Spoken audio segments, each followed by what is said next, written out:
In this video, I'm going to show you how you can easily create cloth simulations if you are a beginner to the Blender software. Let's start by deleting the default cube. Add a sphere by pressing Shift A.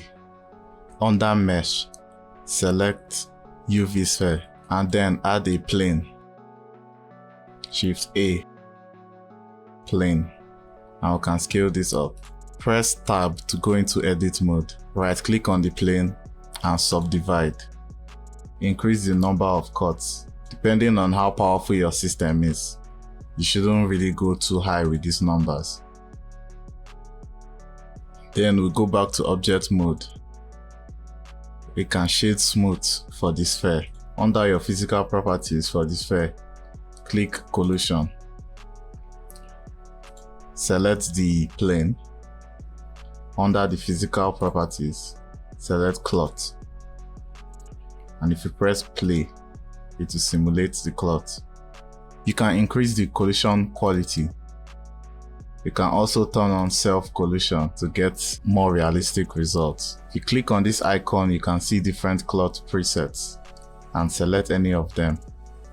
But for this, we are using the cotton. You can also increase the number of quality steps.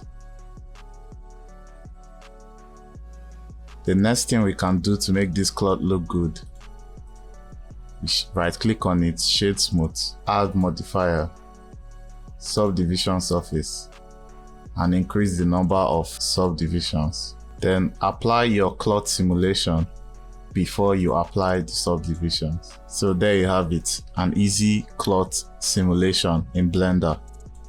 You can go ahead and add your materials by selecting the cloth. Go into your shader editor and click on new to add a new material and change the colors.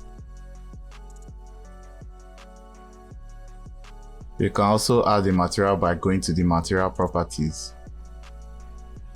If there was no material selected, you just press new and add a new material, and then you can change the color to whatever color you want. If you found this helpful, don't forget to leave a like and subscribe, and I'll see you in the next video. If you found this helpful, don't forget to leave a like and subscribe, and I'll see you in the next video.